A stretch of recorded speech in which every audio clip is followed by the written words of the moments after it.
नमस्कार दोस्तों, मैं आलोक सिंह आपको कोचिंग जंक्शन के प्लेटफॉर्म से नमस्ते करता हूं, प्रणाम करता हूं, आपका स्वागत करता हूं और यह उम्मीद करता हूं कि आप लोग स्वस्थ होंगे।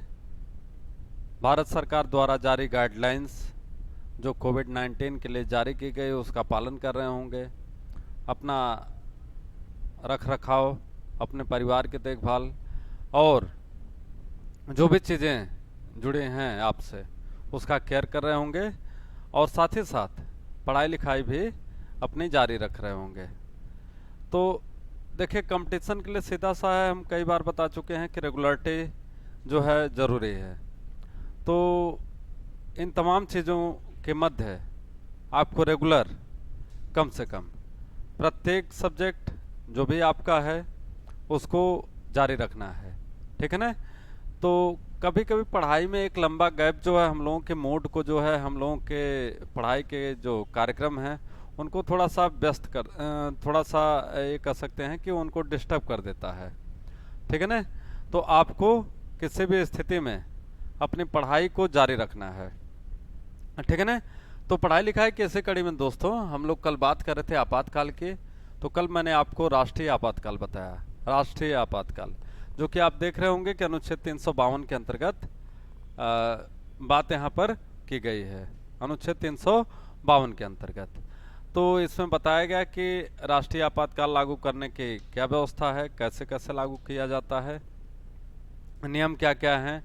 तो यहाँ पर 30 दिन की टाइम की बात की गई थी, 30 दिन कि 30 दिन के भीतर ही जो है इससे लोकसभा के द्वारा, अगर लोकसभा सत्र में नहीं है तो लोकसभा के द्वारा 30 दिन के भीतर इससे क्या होना चाहिए, पास हो जाना चाहिए, ठीक है ना। तो यह चीज़ यहाँ पर दी गई थी और साथ ही साथ भारत में अभी तक 3 बार राष्ट्रीय आपातकाल की उद्घोषणा हुई है, जो आपको बताया गया 1962, 1971, 1971, 1960, पहले तो 1962, 1971 एंड 1975। तो 1975 में जो घोषणा की गई थी वह आंतरिक अशांति के आधार पर की गई थी। तो इसी आंतरिक अशांति शब्द को 44वें संविधान संशोधन के द्वारा संविधान से निरसित कर दिया गया, निकाल दिया गया, उसको डिलीट कर दिया गया और उसके स्थान पर सशस्त्र विद्रोह शब्द का प्रयोग किया गया, आर्म्ड रिबेलियन शब्द का, आर्म्ड रिबेल शब्द का प्रयोग किया गया, ठीक है ना। तो यह चीज आपको वहां पर बताई गई थी।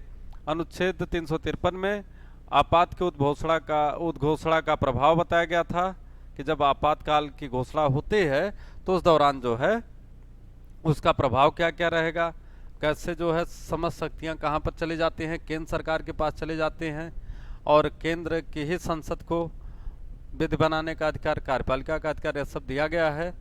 और यहाँ में अनुच्छेद 354 आप देख रहे होंगे, यहाँ पर सीधे सीधे बात करा, जब आपात के उद्घोषणा प्रवर्तन में है तब राजस्वों के वितरण संबंधी उपबंधों का लागू होना। तो कहता है कि जो राज्य की संचित निधि है उस राज्य की संचित निधि पर किसका अधिकार हो जाता है, केंद्र का, ठीक है ना। राज्य की संचित निधि भी किसके नियंत्रण में चली जाती है, तो कहता है केंद्र के, ठीक है। तो यह चीज यहाँ पर दी गई। इसके बाद दिया गया 375 में, कहता है कि जब बाह्य आक्रमण और आंतरिक अशांति से राज्य की संरक्षा करने का संघ का कर्तव्य, तो कहता है it's sale with the duty of union to protect और to defend the states if there is any kind of external aggression और इंटरनल डिस्टर्बेंसेस।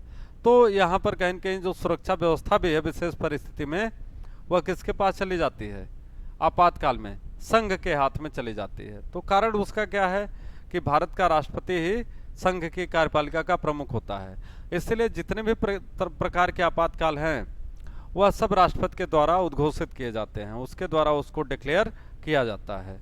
तो जितनी शक्तियां हैं राज्यों की वह सब कहाँ पर चली जाती हैं, कह रहा केंद्र के पास चली जाती हैं, ठीक है ना। तो इन सब चीजों को आपको ध्यान देना है, ठीक।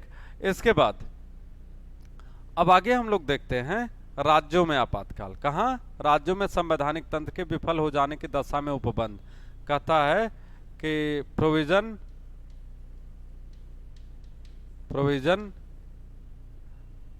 When the state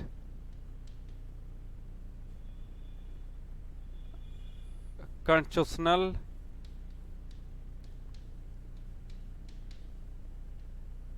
machinery has failed, machinery has failed। ठीक है ना, जब राज्य का संवैधानिक तंत्र कॉन्स्टिट्यूशनल मशीनरी फेल कर जाए, तब उस स्थिति में राष्ट्रपति शासन कहां पर लागू होता है? तो कहता है कि राज्य में। ऐसी स्थिति में राज्य में राष्ट्रपति शासन लागू हो जाता है। यह उपबंध यहां पर दिया गया है। लेकिन ध्यान दीजिएगा कि जब अनुच्छेद 356 अनुच्छेद 356 जिसे हम कहते हैं कि स्टेट इमरजेंसी, स्टेट इमरजेंसी, ठीक है ना, राज्यों में आपातकाल। तो जब राज्य में आपातकाल लागू होगा तो क्या होगा? तो कहता है कि जब राज्य का राज्यपाल यह सूचना भारत के राष्ट्रपति को प्रेषित करता है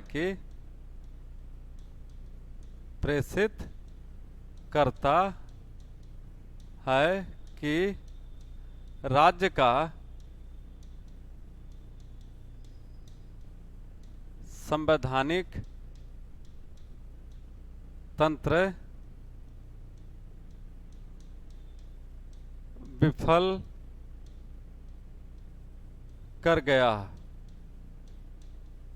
है, तब ऐसी स्थिति में राष्ट्रपति को अनुच्छेद 356 के अंतर्गत राज्य में आपातकाल लागू करने का अधिकार प्राप्त हो जाता है। ठीक है ना, तो कहता है कि जब ऐसी स्थिति आती है तो अनुच्छेद 356 के अंतर्गत राष्ट्रपति को राज्य में आपातकाल लागू करने का अधिकार प्राप्त हो जाता है। तो यह एक ऐसा उपबंध है जिसके माध्यम से हम यह कह सकते हैं कि कहीं न कहीं जो भारत का संघवादी ढांचा है वह केंद्रोन्मुखी है, सेंटर ओरिएंटेड है। सारी शक्तियां आपातकाल में किसके पास चली जाती हैं? केंद्र के पास चली जाती हैं।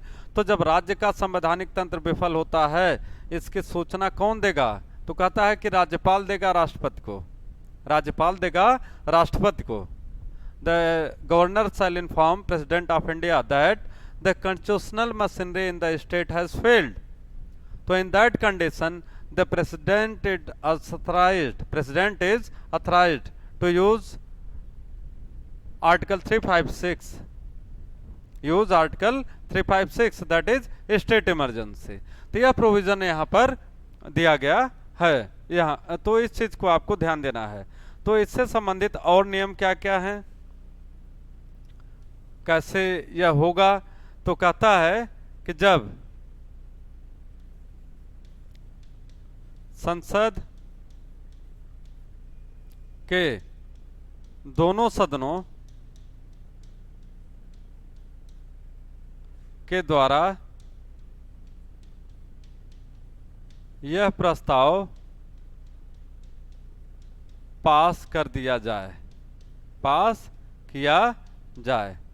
ठीक है ना, संसद के दोनों सदनों के द्वारा यह प्रस्ताव जब पास कर दिया जाता है तब कह रहा है कि यह अधिकार प्राप्त हो जाता है कि वहां पर राष्ट्रपति शासन लगाया जाए। ठीक है, दूसरी बात क्या कह रहा है कि किसी भी रूप में संसद द्वारा यह प्रस्ताव 60 दिन अथवा 2 महीने के भीतर पास हो जाना चाहिए, पास हो जाना चाहिए, ठीक है ना।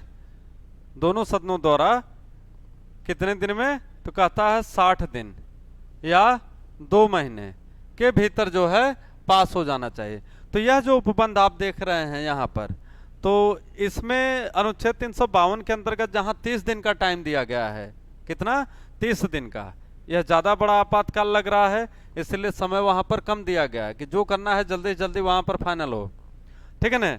लेकिन यहाँ पर 60 दिन का टाइम दिया गया है, ठीक है, कि संसद सोच विचार करके दोनों सदनों के द्वारा यह प्रस्ताव पास कर दिया जाए कि हाँ, राज्य में अनुच्छेद 356 के द्वारा अंतर्गत राष्ट्रपति शासन लगाना जरूरी है अथवा नहीं है, ठीक है ना।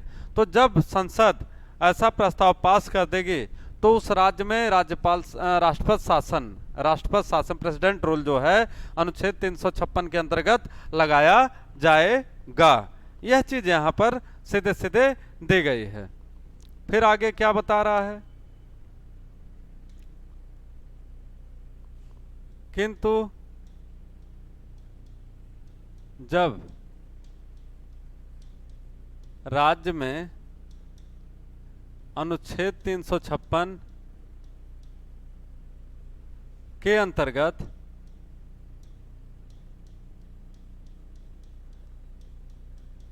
राष्ट्रपति शासन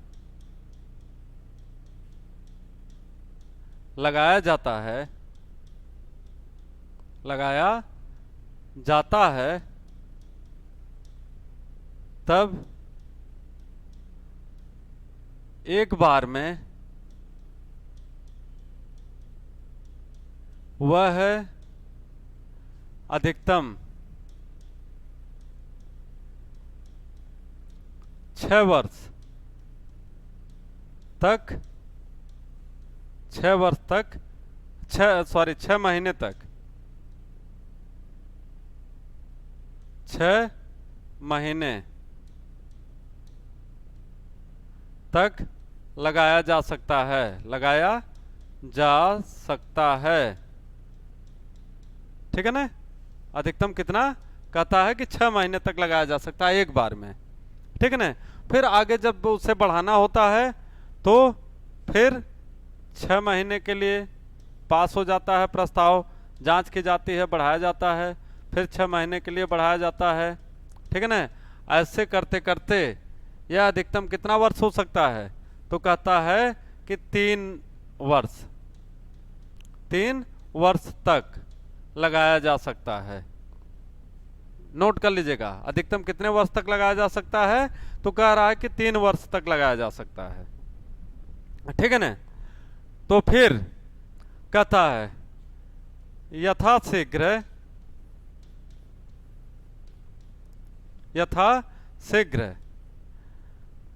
चुनाव आयोग राष्ट्रपति को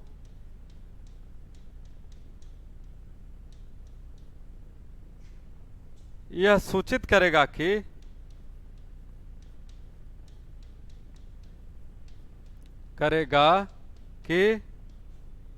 चुनाव योग्य परिस्थितियों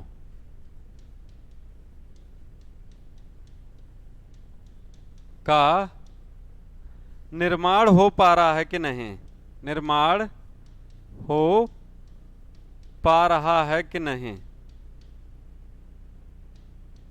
ठीक है ना।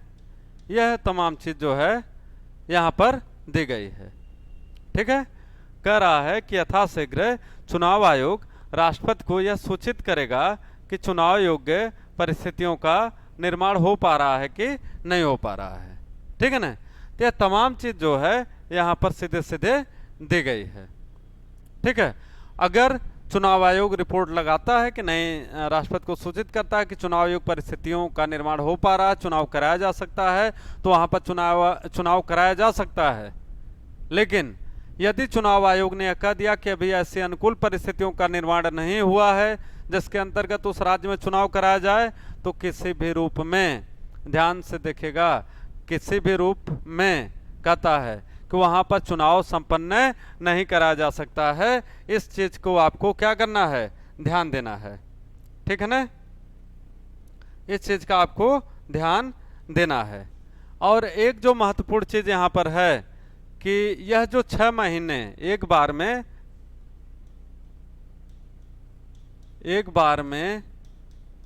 6 महीने का जो समय दिया गया है,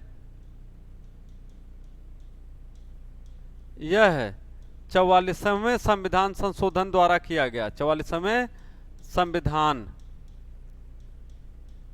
संशोधन के द्वारा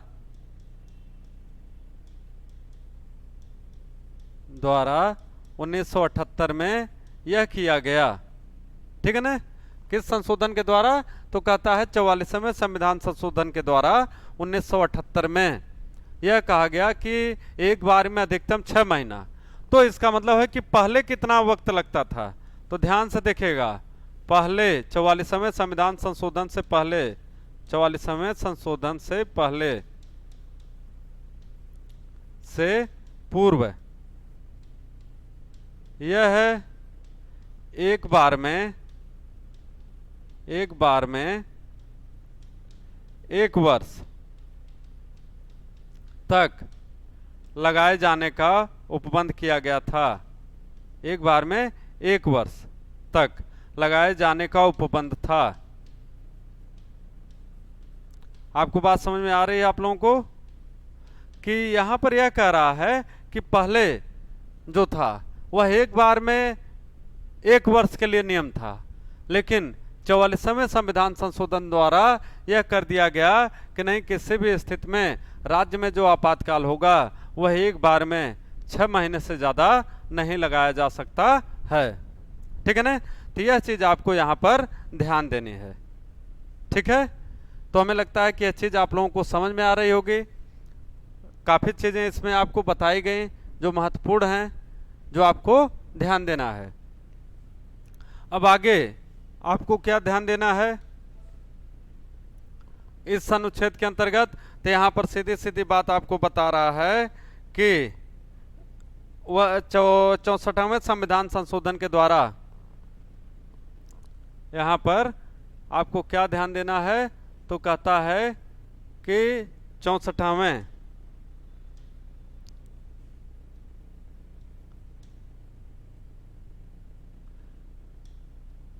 संविधान संशोधन में अधिकतम समय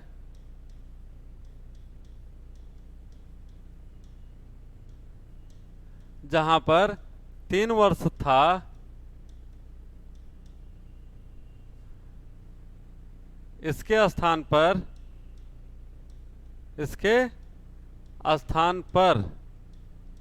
64वें में क्या किया गया, ध्यान से देखिएगा, पहले यहीं देख लीजिएगा कि 64वें संविधान संशोधन में आपात का जो समय था वह राज्य में वह कितना टाइम किया गया, तो कहता है कि 3 वर्ष, ठीक है ना।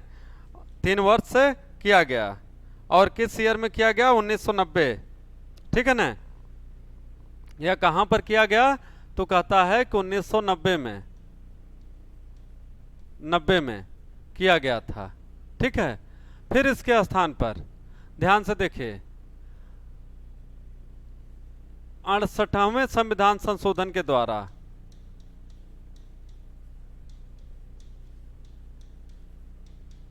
संविधान संशोधन के द्वारा 1991 में यह समय सीमा, यह है समय सीमा 5 वर्ष कर दी गई। कितना, 5 वर्ष कर दी गई, ठीक है। कितना कर दिया गया, 5 वर्ष 68वें संविधान संशोधन के द्वारा। 64वें में इसको कितना किया गया, 3 वर्ष। यह चीज आपको ध्यान देनी है, ठीक है। फिर इसके बाद यहां पर ध्यान दीजिए कि यह किस राज्य के विषय में था, तो 1987 से यह शुरुआत होती है, 87 क्या 88 से बल्कि। तो यह है बेसिकली मैटर था पंजाब राज्य का। कहां पर? पंजाब राज्य का, ठीक है ना। पंजाब में आप देख रहे थे खालिस्तान की मांग हो रही थी, एक सेपरेट पंजाब राज्य की मांग की जा रही थी। तो ऐसी स्थिति में पंजाब के लिए यह उपबंध किया गया था, ठीक है ना। तो यह चीज आपको यहां पर याद रखनी है, ठीक है। तो 1988 में पंजाब में एक गृह युद्ध, जिसे हम कहते हैं कि क्या चल रहा था, खालिस्तान की मांग चल रही थी। क्या चला था? खालिस्तान, खालिस्तान की मांग चल रही थी। आप जानते हैं कि खालिस्तान की मांग का मतलब खालसा के आधार पर है, खालसा के नाम पर। खालसा मतलब क्या? सिख धर्म के गुरु। सिख धर्म के गुरु को क्या कहा जाता है? खालसा। तो कहता है कि इसके स्थान पर जो है, जो खालसा खालिस्तान की मांग की जा रही थी कि पंजाबियों के लिए का अलग सूबा, जिसे पंजाबी सूबा के नाम से जाना जाता था। किस सूबा के नाम से? पंजाबी सूबा के नाम से जाना जाता था, ठीक है ना, पंजाबियों के लिए। तो सिर्फ है जो पंजाबी लोग थे, सिख लोग थे, तो सिखों के लिए उन्होंने एक राज्य की मांग की थी कि सेपरेट स्टेट जिसे कहा जाता है खालसा, और बाद में यह एक कह सकते हैं कि अलग देश की भी मांग इसको के रूप में भी माना जा सकता है कि वो लोग सोच रहे थे ऐसा कि खालसा के लिए अलग एक देश बने, इसलिए उसका नाम ही क्या रख दिया गया? खालिस्तान। और यह भी कहा जाता है कि आपके जो पड़ोसी देश पाकिस्तान है, इसका, पाकिस्तान का भी कहीं न कहीं उस आग में घी डालने का काम कर रहा था जो पाकिस्तान था, ठीक है ना। वह चाह रहा था कि कहीं न कहीं जैसे जम्मू कश्मीर में मामला है, वैसे यहाँ पर भी चाह रहा था कि एक जो अशांति है भारत के अंदर, एक जो अस्थिरता है, राजनीतिक अस्थिरता, और एक किसी तरीके से जो विद्रोह है वह भड़का रहे, ताकि भारत किसी भी रूप में आर्थिक प्रगति की तरफ या सांस्कृतिक प्रगति की तरफ न बढ़ पाए। तो यह हमने कहा कि पंजाब की अपनी एक सोचे समझे साजिश का हिस्सा था, ठीक है ना। तो यह तमाम चीजें आपको कहां पर पढ़नी है? अनुच्छेद 356 के अंतर्गत कहता है कि जब राज्यों में संवैधानिक तंत्र विफल हो जाता। तो यह जो 5 वर्ष का मामला है, इसे पहले बढ़ा करके कितना किया गया था? 4 वर्ष किया गया। ध्यान से देखिएगा, 4 वर्ष, और 4 वर्ष के जगह पे फिर इसको कितना किया गया? 5 वर्ष। कारण क्या था कि यह जो 1987 में चल रहा था मामला, 1987 से शुरू हुआ, इसमें इसको शांत कराने में 5 वर्ष लग गए। 5 वर्ष पंजाब में चुनाव नहीं हो पाया, ठीक है ना। तो इसलिए इसको बढ़ाया जाता था, इसलिए संविधान में संशोधन किया गया, और खास करके पंजाब राज्य के लिए यह संशोधन किया गया था। ध्यान दीजिएगा लाइन को, हमने कहा खास करके पंजाब राज्य के लिए संशोधन किया गया था उस स्थिति में जब वहां पर एक गृह युद्ध चल रहा था। और उसकी घटना आप स्वर्ण मंदिर के रूप में भी जानते ही हैं, उससे पहले हो चुका था। खालिस्तान की डिमांड वहां पहले से चली रही थी।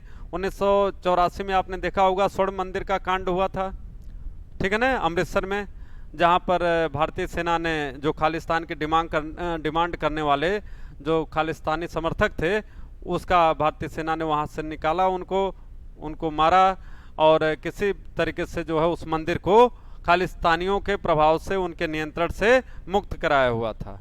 उसी का रिजल्ट हुआ हमारे प्रधानमंत्री श्रीमती इंदिरा गांधी जी की हत्या भी की गई। तो यह एक प्रक्रिया चल रही थी बड़े लंबे समय से, ठीक है ना। तो इसलिए मैंने कहा 1987 से लेकर के 1987 अगर हम बात करें और से लेकर के और 1992 तक, यह जो टाइम है, यह वास्तव में वह क्षण था, वह समय था जब यह कहा जा सकता है कि इस दौरान पंजाब में किसी भी रूप में शांति का दर्शन, पीस रिस्टोर नहीं की जा पा रही थी, ठीक है ना। तो यह चीज यहां पर चल रही थी। आगे देखा जाए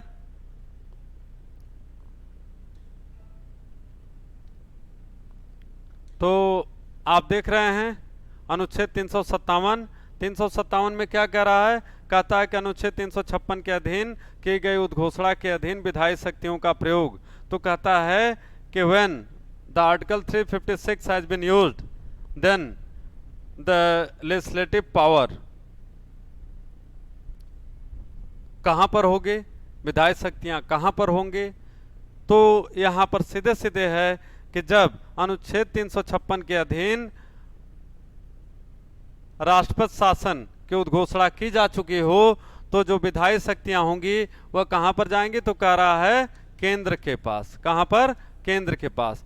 केंद्र की जो विधायिका है, केंद्र की विधायिका को यह अधिकार प्राप्त हो जाता है कि वह उस राज्य के समस्त विधायी शक्तियों, जहां तक कि वह राज्यपाल और उस राज्य के विधानमंडल के अधिकार क्षेत्र की बात है, तो वह समस्त अधिकार उनसे छीन लिए जाते थे। वह समस्त मामले कहां चले जाते थे, केंद्रीय संसद के पास, ठीक है ना, भारत के राष्ट्रपति के पास।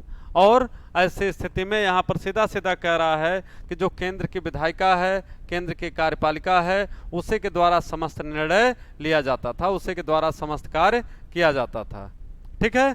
तो ऐसी स्थिति में यहां पर बहुत स्पष्ट रूप से यह चीज क्लियर कर दी गई है।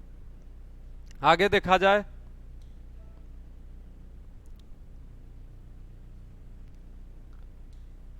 यहां पर देखिए तो अनुच्छेद 358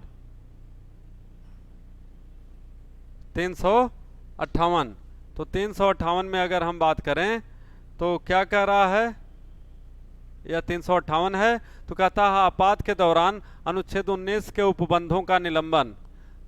आपात के दौरान अनुच्छेद 19 के उपबंधों का निलंबन, तो कहता है कि जब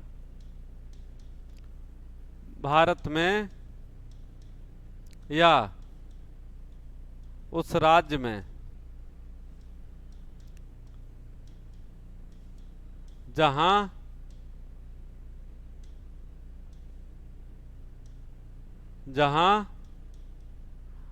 आपातकाल प्रभावी है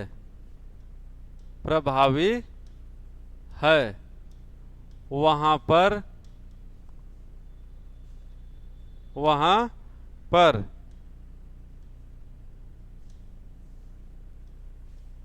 अनुच्छेद 19 के अंतर्गत समस्त प्रकार की स्वतंत्रता का लोप कर दिया जाता है,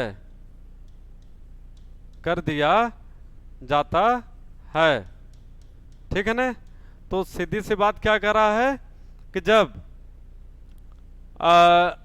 भारत में या किसी राज्य में आपातकाल की उद्घोषणा हुई हो, तो उस आपातकाल की उद्घोषणा के समय यह कह रहा है कि अनुच्छेद 19 जिसके अंतर्गत क्या क्या शामिल है, तो कहता है कि विचार एवं अभिव्यक्ति की स्वतंत्रता, विचार एवं अभिव्यक्ति की स्वतंत्रता,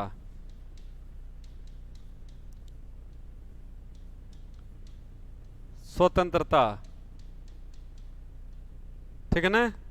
दूसरा, संघ बनाने की स्वतंत्रता, संघ यूनियन बनाने की स्वतंत्रता,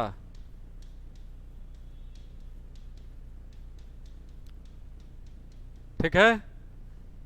तीसरा, निरायुध सम्मेलन की स्वतंत्रता, निरायुध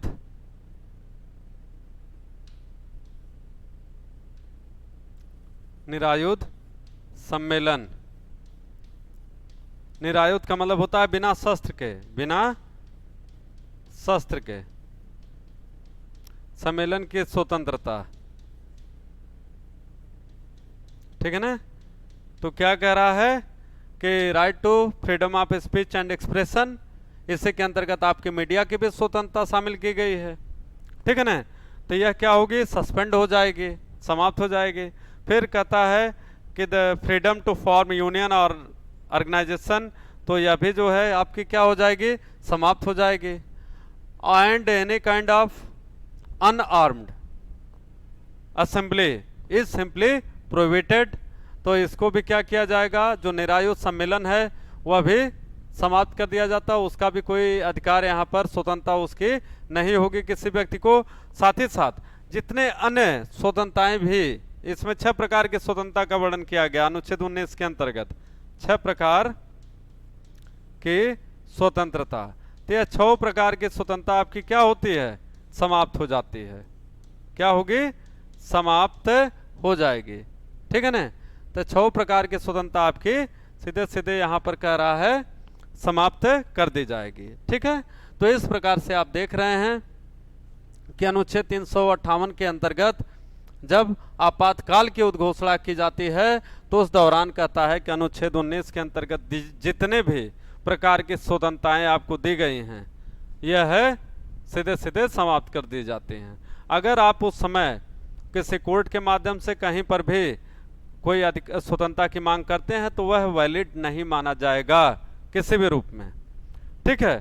तो हमने कहा ना कि एक तरीके से मार्शल लॉ लागू हो जाता है, एक तरीके से जो है राष्ट्रपति शासन की स्थिति वहां पर रहती है।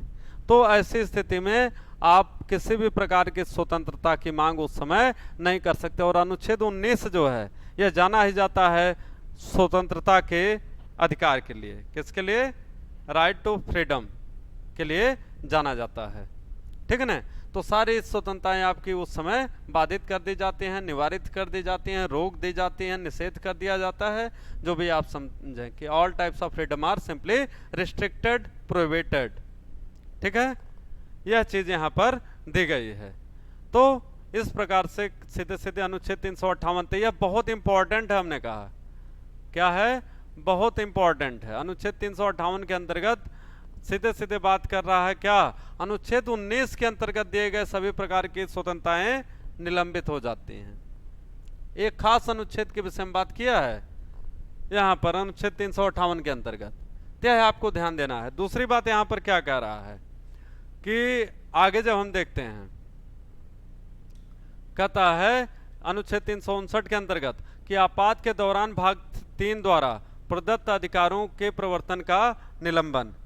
आपात के दौरान भाग 3 द्वारा प्रदत्त अधिकारों के प्रवर्तन का निलंबन। तो कहता है कि जब आपातकाल प्रवर्तन में है तो कहता है when emergency is in progress it has been declared then all the fundamental rights of citizens are suspended except article 20 and 21। ठीक है ना। तो कहता है तब अनुच्छेद 20 और 21 को छोड़कर समस्त मौलिक अधिकार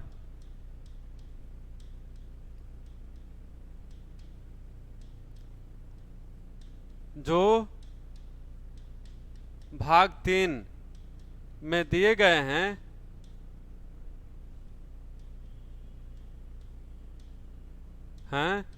वे सब समाप्त घोषित कर दिए जाते हैं, समाप्त घोषित कर दिए जाते हैं। ठीक है ना। तो क्या कह रहा है कि जब आपातकाल प्रवर्तन में है तब अनुच्छेद 20 और 21 को छोड़कर समस्त मौलिक अधिकार जो भाग 3 में दिए गए हैं सब समाप्त घोषित कर दिए जाते हैं। तो कहता है कि all the fundamental when emergency is in progress all the fundamental rights given in part 3 of the constitution except article 20 and 21 are suspended. ठीक है ना। तो this is the line which actually our constitution framers have mentioned in article 359 of the constitution. ठीक है। यह समझ चीजें इस अनुच्छेद 359 के अंतर्गत दी गई हैं। ठीक है। आगे कहता है अनुच्छेद 360 वित्तीय आपात के बारे में उपबंध। वित्तीय आपातकाल बारे में उपबंध। यहां पर फाइनेंशियल इमरजेंसी की बात हो रही है, फाइनेंशियल इमरजेंसी। तो कहता है कि जब भारत के राष्ट्रपति को यह सूचित किया जाए कि या ऐसा आभास हो कि पूरे देश की अथवा देश के कुछ भाग की आर्थिक व्यवस्था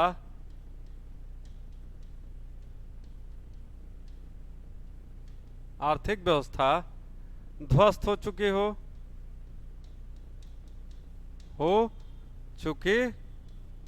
हो तो भारत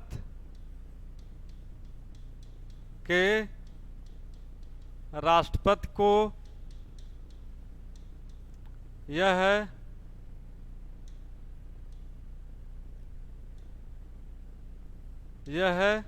अधिकार प्राप्त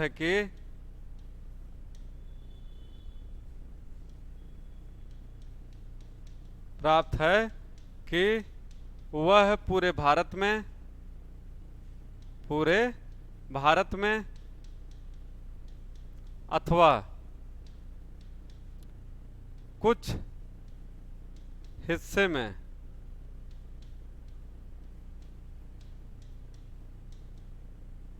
वित्तीय आपातकाल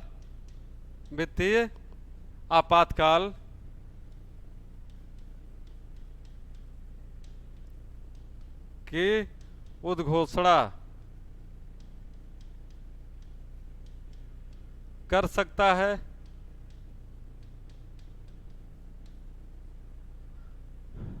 आपातकाल की उद्घोषणा कर सकता है,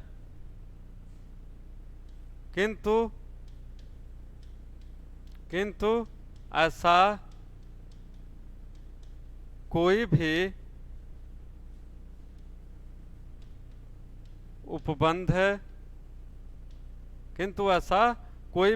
उपबंध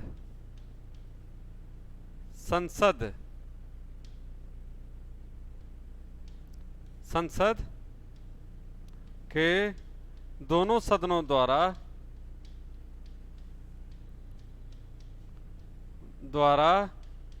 60 दिन के अंदर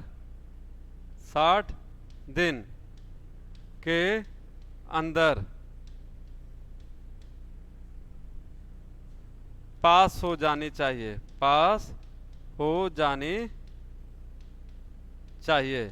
ठीक है ना, यह चीज यहां पर दिया गया है। तो लाइन देखिए, तो कहता है कि when president of India get inform that the financial situation of the country or some parts of the country has collapsed, then the President of India has the authority under Article 360 to impose financial emergency in whole India or in that specific parts.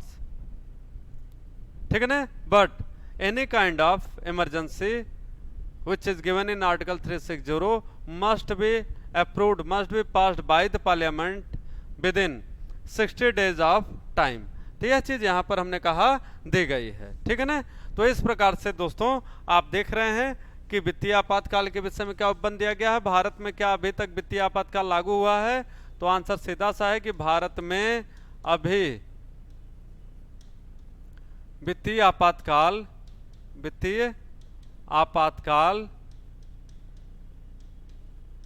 कभी लागू नहीं हुआ है, मतलब एक बार भी नहीं।